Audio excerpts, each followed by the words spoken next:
Assalamualaikum, apa khabar semua? Terima kasih kerana sudi singgah ke channel saya. Saya harap anda semua sentiasa berada dalam keadaan sihat dan berbahagia selalu, insya-Allah.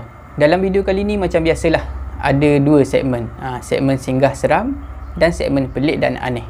Dalam segmen singgah seram kali ni, saya nak bercerita tentang pengalaman yang dialami oleh seorang pemandu bas. Ketika dia memandu bas daripada hentian Kajang nak menuju ke Kuantan, Pahang, melalui lebuh raya Karak. Dalam segmen pelik dan aneh pula, saya nak ceritakan tentang seorang lelaki yang dah dibesarkan oleh sekawan serigala. Tanpa membuang masa, jom kita teruskan dengan kisah yang pertama.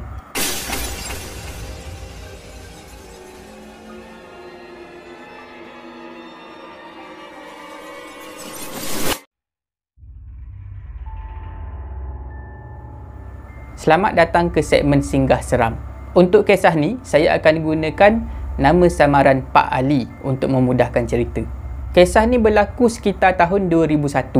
Pada masa tu, Pak Ali masih bekerja sebagai seorang pemandu bas. Pada satu malam, Pak Ali memandu sebuah bas daripada hentian Kajang nak menuju ke Kuantan, Pahang. Bila sampai di Tol Gombak, jam dah menunjukkan pukul 1 pagi. Lepas tu Pak Ali pun masuklah lebuh raya Karak. Lebuh raya Karak dibuka pada tahun 1977, menghubungkan Kuala Lumpur dan Bandaraya Karak di Pahang. Malam tu lebuh raya Karak agak lengang, tak banyak kenderaan di atas jalan. Sekali-sekala tu adalah nampak kenderaan berat, seperti lori ataupun trailer. Pak Ali memandu bas sambil mendengar radio. Tingkap pula, Pak Ali sengaja biarkan terbuka, nak bagi angin masuk. Tak adalah mengantuk sangat. Penumpang pula ramai yang dah lena tidur. Setibanya di Genting Sempah, keadaan menjadi sunyi. Yang kedengaran hanyalah bunyi enjin bas dan juga radio. Bunyi enjin bas agak kuat pada masa tu. Sebab maklumlah, sampai di Genting Sempah pasti akan jumpa bukit. Bas Pak Ali sedang menaiki bukit. Bas Pak Ali bergerak perlahan-lahan menaiki bukit tu. Sampailah ke puncak. Lepas tu turun pula bukit. Masa nak turun daripada bukit tu lah, Pak Ali terhidu satu bau yang sangat wangi. Pak Ali kenal bau tu. Bau tu adalah bau haruman bunga kemboja, sejenis bunga yang selalu ditanam di kawasan perkuburan.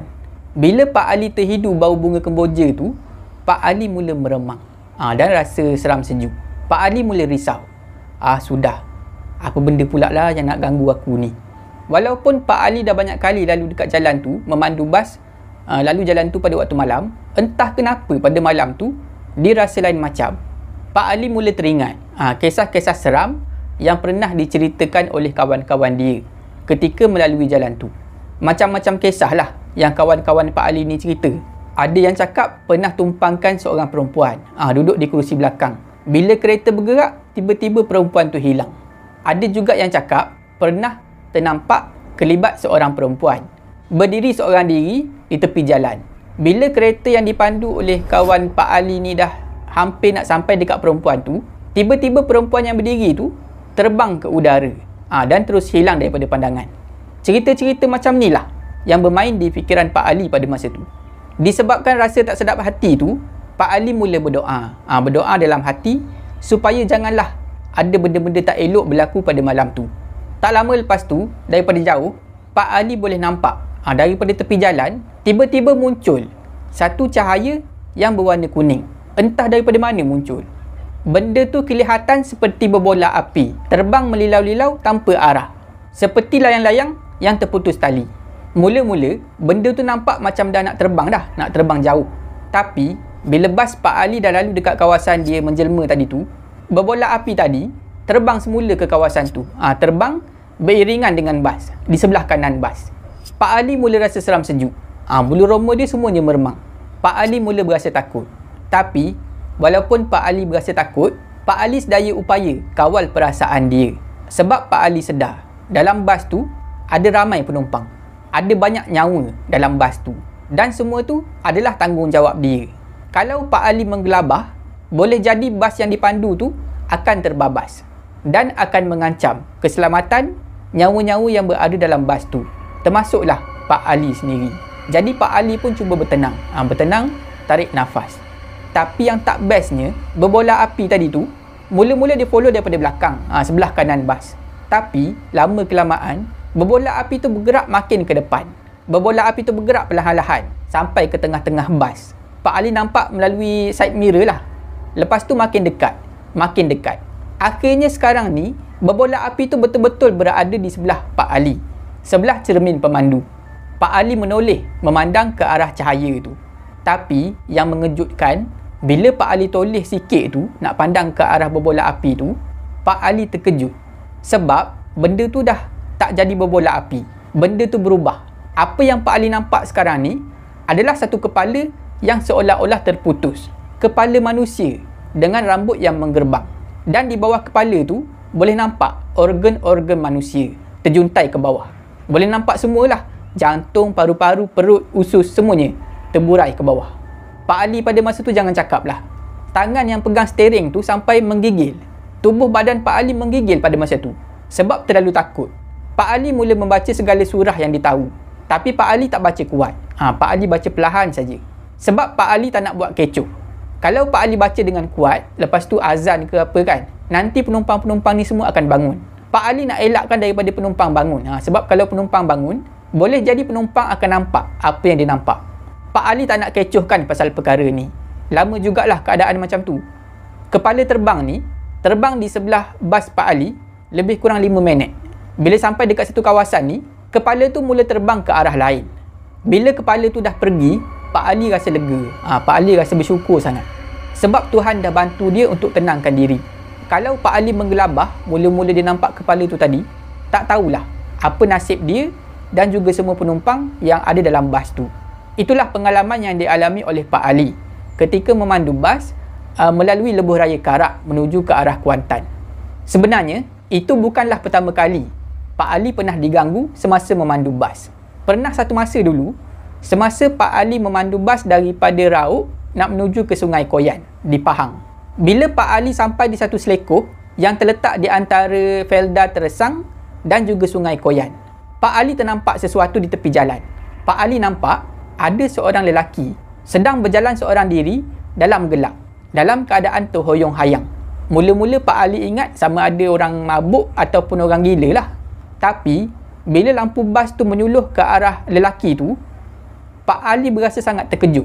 Sebab Pak Ali nampak lelaki yang jalan terhoyong-hayang tu tak ada kepala. Dan di baju lelaki tu basah dengan darah. Sekali tengok aja, Pak Ali tahu benda tu memang bukan manusia. Gangguan yang dialami oleh Pak Ali masa nampak lelaki tak ada kepala tu lebih kurang sama dengan gangguan kepala terbang tadi. Katanya Pak Ali, benda-benda ni munculkan diri sebab nak kita ni terbabas. Bila kita terbabas tu, berkemungkinan akan ada kehilangan nyawa. Memang perkara-perkara buruk macam tu lah yang benda ni nak berlaku kepada manusia. Nasib baik pada masa tu, Pak Ali berjaya kawal diri. Kawal perasaan takut dia, memandu macam biasa melepasi selekoh tu. Selepas kejadian tu, Pak Ali mula bertanya kepada kawan-kawan dia berkenaan selekoh tu. Daripada situlah, Pak Ali dapat tahu. Di selekoh tu, sekitar tahun 1980-an dulu, pernah berlaku satu kemalangan maut. Ada seorang cikgu lelaki terlibat dalam kemalangan tu dan meninggal serta-merta. Dalam keadaan kepalanya terpisah daripada badan. Cikgu lelaki tu meninggal dalam keadaan kepala terputus. Selepas kematian cikgu itulah, orang ramai mula mendakwa ternampak kelibat lelaki tak ada kepala berjalan dalam keadaan terhoyong-hayang di kawasan selekoh tu. Disebabkan dah banyak kali orang mendakwa ternampak kelibat lelaki tak ada kepala di kawasan tu, orang ramai terutamanya penduduk tempatan mula beri nama gelaran kepada selekoh tu. Selekoh tu diberi nama Selekoh Guru. Sebab dulu ada seorang guru lelaki mati dekat situ dalam keadaan kepala terputus. Selamat datang ke segmen Pelik dan Aneh. Dalam segmen Pelik dan Aneh kali ni, saya nak bercerita tentang seorang lelaki yang dibesarkan oleh sekumpulan serigala. Nama lelaki tu adalah Marcos Rodriguez Pantoja, ataupun lebih mudah dikenali sebagai Pantoja. Pantoja lahir pada tahun 1946 di Cordoba, Spanyol.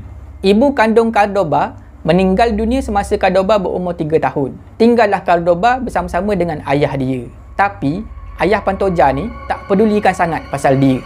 Ayah Pantoja sibuk dengan perempuan lain. Akhirnya ayah Pantoja pergi ke bandar, ikut perempuan tu, tinggalkan Pantoja dekat kampung. Daripada situlah, Pantoja dijaga oleh seorang pengembala kambing. Pengembala kambing ni bawalah Pantoja pergi dekat satu kawasan pegunungan, tempat dia bela kambing. Pengembala kambing ni ada lebih kurang 300 ekor kambing. Pantoja mula diajar macam mana cara nak jaga kambing, macam mana cara nak hidupkan api, benda-benda macam tu lah, nak gunakan barang-barang perkakas-perkakas semua. Semuanya pengembala tu ajar. Pantoja sempat hidup bersama-sama dengan pengembala tu selama 4 tahun. Pada tahun 1954, Pantoja dah berusia 7 tahun pada masa tu. Tiba-tiba pengembala tua tu mati, meninggal dunia. Tinggallah Pantoja hidup seorang diri di kawasan pegunungan tu. Pada satu hari, Pantoja berjalan seorang diri di kawasan pegunungan tu. Pantoja jumpa satu gua. Dia pergi dekat gua tu. Pantoja nampak dekat gua tu ada seekor anak serigala sedang tidur. Pantoja pun pergilah mendekati anak serigala tu. Anak serigala tu pun bangun. Dia pun bermain-main lah dengan anak serigala tu. Tak lama lepas tu, datang seekor serigala dewasa. Dan di mulut serigala dewasa tu ada satu bangkai haiwan. Dia bawa balik makanan lah untuk anak dia. Kemudian serigala dewasa ni diletakkan bangkai tu di atas tanah. Dan dia mula robekkan. Robekkan bangkai tu menjadi cebisan yang kecil. Dia bagi dekat anak dia cebisan daging daripada bangkai tu. Masa tu Pantoja kebetulan dia sangat-sangat lapar. Tak tahulah berapa hari dah tak makan. Dia pun cuba nak ambil daging yang serigala dewasa tu bagi dekat anak dia. Tiba-tiba serigala tu cakar dia, sampailah Pantoja ni kesakitan. Pantoja pun mula jauhkan diri daripada serigala dewasa dan juga anak serigala tu. Tapi Pantoja tak lari, dia cuma jauhkan diri sikit daripada serigala tu.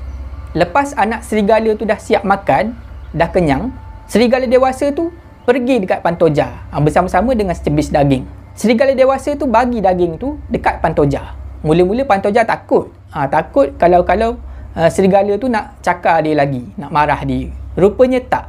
Memang serigala dewasa tu nak bagi daging tu dekat dia.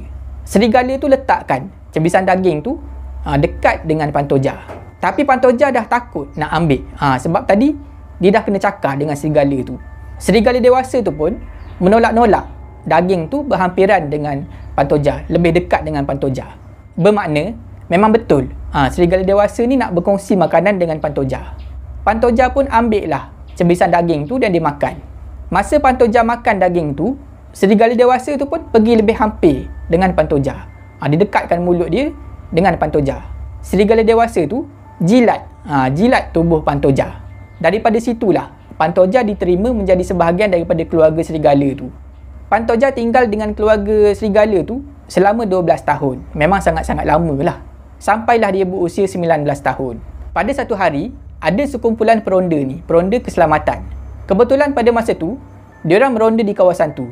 Jumpalah dengan Pantoja ni. Diorang rasa pelik lah. Tiba-tiba ada seorang lelaki tinggal dengan sekumpulan serigala. Mengikut laporan anggota keselamatan tu, masa diorang jumpa Pantoja, Pantoja dalam keadaan separuh telanjang. Dan katanya anggota keselamatan tu, bila diorang cuba nak berkomunikasi, nak bercakap dengan Pantoja, Pantoja tak faham apa diorang cakap. Tak boleh nak bercakap. Dia sekadar boleh mengeluarkan bunyi seperti bunyi serigala yang sedang marah. Memanglah, bayangkanlah 12 tahun tinggal dengan serigala. Macam mana nak faham bahasa manusia? Daripada situlah Pantoja dibawa keluar daripada kawanan serigala tu dan ikut bersama-sama dengan manusia. Daripada penceritaan anggota keselamatan tu, masa mula-mula Pantoja ikut diorang, Pantoja tak banyak bercakap. Dia cuma banyak melolong saja. Melolong macam serigala. Pada peringkat permulaan, Pantoja nak cuba hidup semula dengan manusia. Dia rasa sangat-sangat tak selesa. Sangat-sangat tak seronok hidup dengan manusia. Dia lagi suka hidup dengan serigala. Jauh lah. Dia rasa hidup dengan serigala lebih bahagia. Jauh lebih bahagia. Tak lama lepas tu, Pantoja mengaku dia melarikan diri. Dia pergi semula dekat pegunungan tu. Dia cari balik keluarga serigala yang pernah bela dia selama 12 tahun. Tapi malangnya, bila Pantoja pergi dekat kawanan serigala tu, kawanan serigala tu dah tak terima dia, dah tak anggap dia sebagai keluarga. Jadi Pantoja terpaksalah balik semula ke kampung dia. Lama-kelamaan, bila orang ramai dah ajar dia bercakap, semua bergaul, Pantoja pun bolehlah hidup bersama-sama dengan manusia macam biasa. Bila ada orang tanya Pantoja pasal masa lalu dia, Pantoja selalu bercerita pengalaman dia hidup dengan serigala tu. Dia sangat rindu hidup bersama-sama dengan serigala. Dia masih ingat lagi tidur dekat gua dalam keadaan ada ular, ada kelawar, binatang berbisa. Dia ingat semua tu. Walaupun tidur dalam keadaan macam tu, dia rasa selamat. Sebab serigala ni, dia melindungi antara satu sama lain. Serigala mengajar dia erti kasih sayang, sesama saudara. Serigala tu anggap Pantoja ni sebagai saudara. Dan Pantoja pun akan lindung serigala ni apabila ada bahaya. Dia sangat rindu keadaan macam tu. Pantoja masih lagi ingat apa yang serigala tu ajar. Serigala tu ajar macam mana nak pilih makanan yang ada racun ataupun tak ada racun. Nak bezakan makanan tu. Dan Pantoja cakap dia jauh lebih bahagia tinggal bersama-sama dengan serigala berbanding tinggal dengan manusia. Setakat itu saja video saya pada kali ini. Saya harap anda semua terhibur. Jika anda suka dengan video ni, jangan lupa like, share dan komen video ni. Jangan lupa subscribe dan tekan butang loceng untuk dapatkan notifikasi video saya yang seterusnya. Bagi anda yang nak berkongsi kisah seram, boleh hantar ke alamat email yang tertera dekat bawah. Janganlah takut kepada makhluk, tetapi takutlah kepada pencipta sekalian makhluk. Semoga kita bertemu lagi di video saya yang seterusnya. InsyaAllah. Assalamualaikum.